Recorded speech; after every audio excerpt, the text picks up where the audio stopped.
Bueno, de esta manera se realizó un momento histórico en nuestro país. Y vamos a ya ponernos en contacto con el expresidente de la Nación, Eduardo Duhalde. Además, es presidente del Movimiento Productivo Argentino. Está conectado con nosotros. ¿Qué tal, expresidente? Pablo Vicente lo saluda con Belén Martínez y Gabriel Pulvirenti. Buen mediodía. Encantado de saludarlos a ustedes y a los que escuchan este programa, por supuesto. Muchísimas gracias por estar con nosotros. Momento de crisis que está atravesando la Argentina. Vamos a poder hacer un paralelismo con lo que fue esa crisis donde usted le tocó sobrellevar, ¿sí?, el mando del país, donde tuvo 2 años adelante en la presidencia luego de los días críticos e históricos de los 5 presidentes. ¿Y cómo se puede llegar a comparar con esta situación esa Argentina con esta en estos días en la actualidad? Bueno, la gente, la primera diferencia es la sociedad, la gente. En ese momento estaban muy enojados, el que se vayan todos era el grito de guerra. Se juntaban inclusive los piqueteros y los caceroleros y venían con piquete y cacerola, la lucha es una sola, muy enojados, rompían los bancos, bueno, muy agresivo. Ahora la sociedad está tranquila.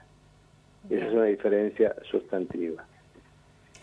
Ahora estamos luchando, o está luchando el gobierno para no entrar en default. En ese momento ya estábamos en default, cuando asumí. Y después, obviamente, esta pandemia viene a modificar todo. Yo creo que de quién más es como que se pierde la historia, no se debe hablar mal para atrás. Es antes y después de la pandemia. Es lo que yo siempre he propuesto, ¿no?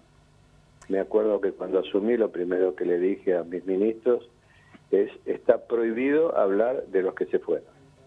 Y el que lo haga, que sepa que no tengo tarjeta amarilla, directamente roja, que no vuelva, que directamente no vuelva a verme. Está prohibido hablar de los que se fueron. Porque creo que eso hay que instalarlo como una condición. La gente no elige a los presidentes para que le cuenten la historia de los que se fueron. Para eso están ustedes, los periodistas, están los historiadores y en todo caso la justicia, pero nunca el que ha sido elegido para gobernar. Eso cambia la forma porque ya no se empieza a pelear uno con los que se fueron, evita una pelea más, inclusive muchos de los que se fueron comienzan a incorporarse a las tareas, al trabajo, a los ministerios, a las secretarías. Bueno, eso es una forma que yo creo que hay que instalar en la Argentina. Pelearse es una tontera, pelearse es una estupidez. Yo creo que los argentinos primero no nos queremos poco, y en segundo lugar no sabemos las capacidades de nuestros empresarios, de nuestros bancos, de nuestros trabajadores, no nos damos cuenta. No damos cuenta que tenemos un inmenso país, inmenso, es más largo que el continente, ¿no? Un país enorme, con menos habitantes por kilómetro cuadrado junto con Bolivia, ¿no? Y bueno, y tenemos una inmensa riqueza. El problema es que no la explotamos. ¿Nos malacostumbramos a la grieta, Eduardo? Pero claro, es una estupidez, una idiotez, una taradez. Yo no puedo entender, por más que quiera entenderlo, no puedo entenderlo. Que piense distinto, que piense totalmente distinto a mí, no significa que sea una mala persona ni que no sea amigo mío. Yo tengo amigos que piensan todo al contrario, nos reímos por las diferencias, porque las diferencias son por eso la democracia es eso, ¿no? Diferencias, pero que no lleguen a la pelea, al enfrentamiento. Bueno, entonces, bueno, yo creo que Argentina, para hacer una síntesis, ustedes me preguntan, si hacemos las cosas bien en 10 años podemos ser líderes del espacio integrado más grande del mundo, que es Latino-Sudamérica, ¿no? Es el espacio integrado más grande del mundo, que caemos como chorlitos porque los de arriba nos quieren separar. Es muy poderosa Sudamérica Unida. Los 10 países sudamericanos, reitero, es el espacio integrado más grande, con potencialidades de todo tipo, y también sabemos que los que manejan el sabor saben que dividir lo hace reinar. Nosotros tenemos todas las posibilidades, y yo sueño que se entienda eso y que entendamos los argentinos que la Argentina de las vacas, del campo, de los grandes estancieros que tiraban manteca al techo mientras tenían hambreado los que trabajaban, se terminó. Esa Argentina no existe más. Esa Argentina era cuando éramos muy pocos. Sí. Pero ahora somos 44 millones de habitantes, tienen que funcionar las industrias en cada lugar, y eso es fácil hacerlo, no es ninguna novedad. Basta estudiar lo que pasó en Estados Unidos con las fábricas de empresas de hace 70 años, después pasó en Inglaterra, se llaman viveros empresariales. En Inglaterra pasó a Europa, en España, Suárez, que fue el primer ministro después del pacto de la Moncloa, empezó con las viveros empresarios, y ahí salen las empresas y hay que apoyarlas, hay que ayudarlas, y así se hacen las cosas. Yo me ha tocado en mi provincia, cuando goberné en el 91, inmediatamente le dije a los demás ministros que los 8 primeros meses me iba a ocupar con todos los intendentes municipales, a los parques industriales, a los viveros empresariales, a los sectores industriales planificados, a la zona de crecimiento común, que no es un invento de balde, es lo que es Europa, y simplemente tenemos que copiarnos y copiarnos bien. Pero todavía la falta de ADN productivo hace que no tengamos productivistas. Bien. Los economistas no tienen por qué entender de producción porque no lo estudian. En Argentina no hay estudios de productivistas. Yo estoy insistiendo con las universidades para que haya posgrado de ingenieros o de economistas posgrado para que se conviertan en productivistas, que es lo que necesitamos.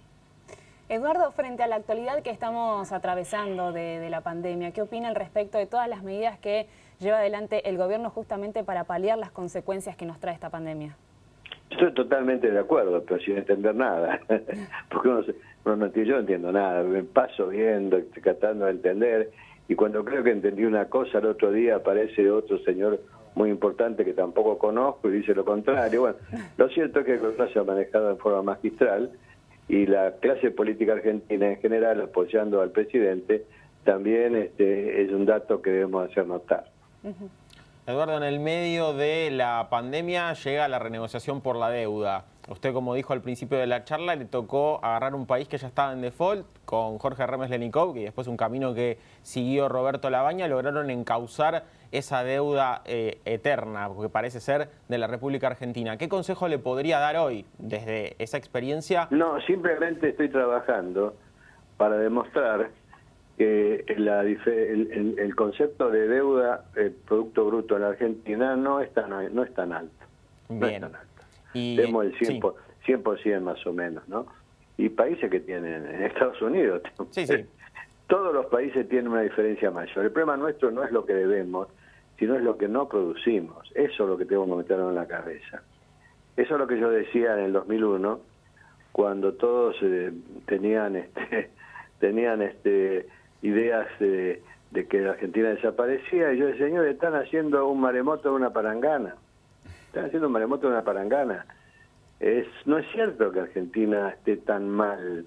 Lo cierto es que no se produce lo que debemos producir. ¿Y qué consejo entonces le podría dar tanto, lo sumo a la pregunta original, que iba a ser a Martín Guzmán, a Alberto Fernández, y ahora también, ¿por qué no?, a Matías Culfas, al ministro de la Producción? Al ministro de Economía no le puedo decir nada porque no entiendo nada de macroeconomía. En cuanto a Culfas, no lo que le voy a decir, sino lo que estoy haciendo.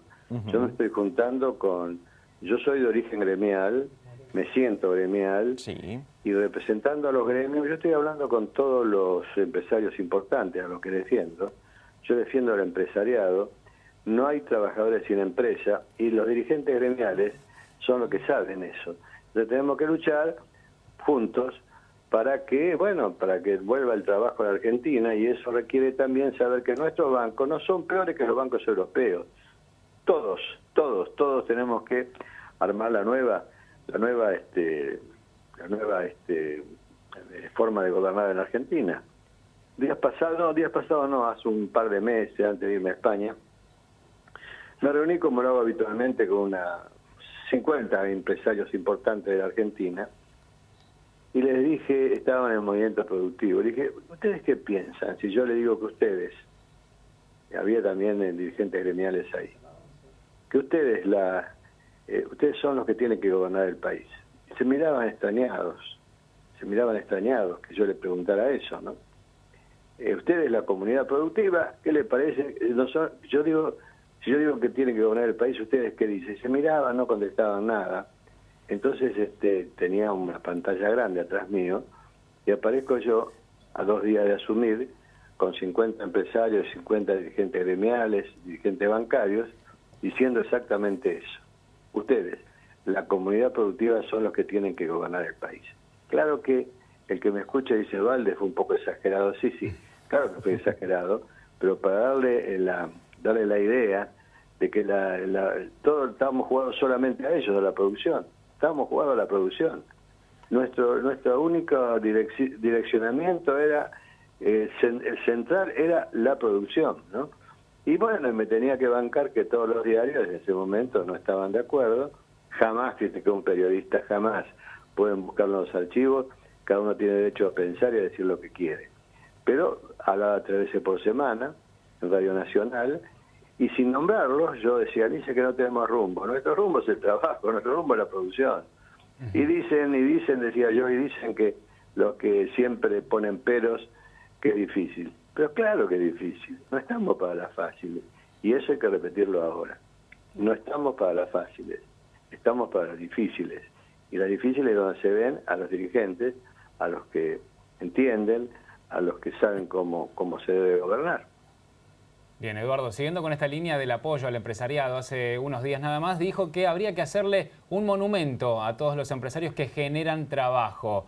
Teniendo en cuenta esta frase y teniendo en cuenta también el mal momento que están atravesando los empresarios, ¿cuáles son las medidas que podrían llegar a beneficiarlos o que están faltando en este momento para que también puedan tener ese destino de generar trabajo, los mismos empresarios? En realidad, yo sé, no lo sabía antes, primero me lo decía Remednikov y después lo comprobé. La plata la tienen ellos, yo hablo de los grandes empresarios. Se dan cuenta mucho antes de que se les viene la mala, y bueno, se quedan con la maquinaria, trabajan al 20%, algunos cierran, pero se quedan con los fierros, que los 90 se actualizaron bastante. Y si el gobierno que viene se pone a favor de ellos, con ellos, los ayuda, está encima de ellos diciéndole, ustedes tienen tienen nuestra ayuda, bueno, abre de nuevo todo como abrió en el 2002. En el mes de junio se sorprendían todos porque salían... No le preguntamos dónde salía la plata. Imaginábamos que la tenían en el colchón o en los bancos o en las cajas de seguridad. La plata está en la Argentina. Los diarios nacionales cuentan que en la Argentina hay por lo menos una cantidad de dinero muy grande, que hay que ponerla a trabajar, pero hay que darle confianza.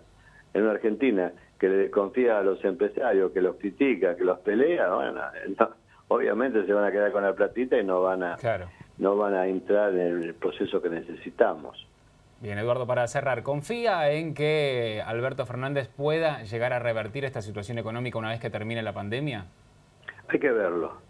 Yo no confío ni desconfío. Quiero ver cómo se mueve, quiero ver lo que hace. No me gusta que se pelee con los dirigentes del pasado, no me gusta eso, no me gusta que se pelee alguna vez con empresarios. Y yo creo que eso, que no es típico en él, tiene que ver con que él no descansa, es un cabezadura que se pasa, cree que es Superman y se pasa todo el día recibiendo 15 impactos psicológicos muy fuertes, y a todo se le escapa la tortuga cuando pasa eso. Sí. Tiene que tomarse su tiempo, tiene que descansar, tiene que darse 2 o 3 horas para él, para hacer ejercicio, cuidarse en la comida. Eso lo hace un jugador de póker, ¿cómo lo va a hacer un presidente de la República? ¿Se dan cuenta? Claro. Ese es un problema que yo siempre le insisto a él. Bien, ¿ha tenido la posibilidad de juntarse con Alberto Fernández en los últimos tiempos? ¿Tiene diálogo constante con él? WhatsAppeando. Lo he visto 4 veces desde que asumió, pero después WhatsAppeando permanentemente. ¿Y la charla es justamente por la actualidad, algún consejo? Sí, claro. pero yo no se los puedo contar, pero sí, estamos Qué cambiando lástima, opinión. Eduardo, queríamos que nos cuente un poquito. Sí, son chumas ustedes, sí, son chumas. No, pero con respeto, por supuesto. Ya sé, estoy hablando en broma. Bueno, Eduardo, muchísimas gracias por su tiempo, por estar con No, un nosotros. cariño a todos ustedes, un cariño a todos ustedes y confiemos, Argentina en 10 años va a ser la líder de Sudamérica. Esperemos. Vamos por eso entonces. Adiós. Un abrazo grande. Muchísimas gracias. Estábamos hablando con el expresidente de la Nación, Eduardo Duhalde, presidente del Movimiento Productivo Argentino. Estuvo con nosotros en este mediodía en La Voz de la Ciudad.